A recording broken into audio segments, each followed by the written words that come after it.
Good morning, good afternoon, good evening. Daniel Midson-Short back again with another idea that I wanted to share with you to kick off the year, kick off 2019. So happy 2019 to you if I haven't seen you. This is my New Year's greeting to you.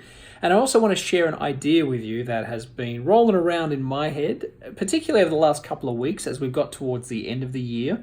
Of course, like most people, I started to reflect on what has happened in the past year, in 2018, and what lessons I've learned, and particularly for me, what I have achieved. I tend to be an achiever type personality. I don't know if you're like that as well. You tend to have goals that you've set and that you want to achieve during the year. So as it gets towards the end of the year, I like to look at those goals and see if they're things that I have ticked off my list, that I have achieved, have I been successful? Now, 2018 for me in particular was an interesting year because as I look back at it, I didn't actually achieve a lot of the goals that I set out for myself, which if you're an achiever, that tends to feel a bit like it's a failure.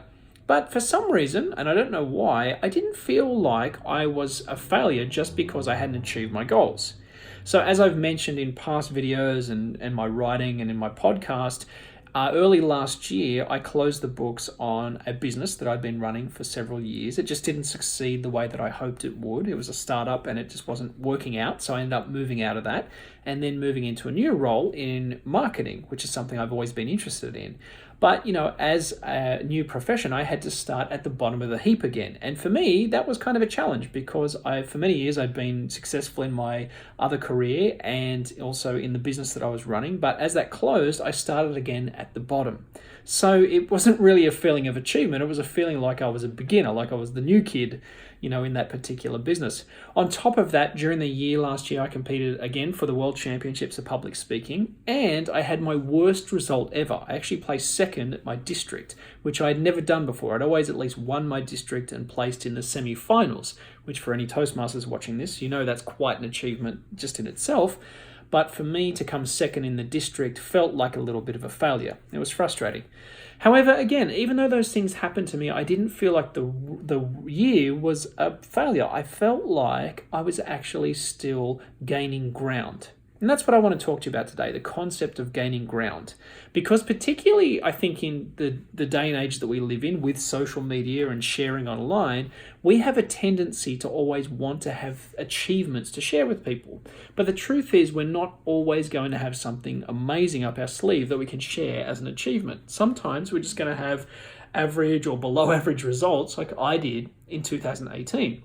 So for me, I realized that the concept of gaining ground is very important because some years you improve even when you don't achieve. And that's really the lesson I think I took away from the end of last year is that improvement is just as important, if not more important, than achievement. Improvement is more important than achievement. The reason is that if you achieve something, if you complete a big goal or you win a big contest or you have some success, you actually don't learn anything from it. You succeed and so you think you know what you're doing, right? But if you improve, that's a hard-won effort that's actually become part of who you are. You have improved as a person in some way. So when I review the year last year from that aspect, from the fact that I've improved in terms of my marketing skills, in terms of my business savvy, in terms of my relationships, in terms of my speaking skills as a storyteller, I also worked very hard on my voice projection as a speaker. So all those different things I've improved in, I can see that I've come a long way. So for me, last year, the concept that I took away from it was even though I didn't have a big year of achievements, I had a year of gaining ground, of improvements, which I wanted to share with you. And I wanted to leave that with you to think about for the year ahead. And that's certainly something I'm thinking about this year is how can I improve this year? Rather than how can I achieve, how can I improve in 2019? So just a quick concept. I hope that's valuable for you. As always, thanks for watching and thank you for improving yourself. Chat soon. Happy New Year. Bye.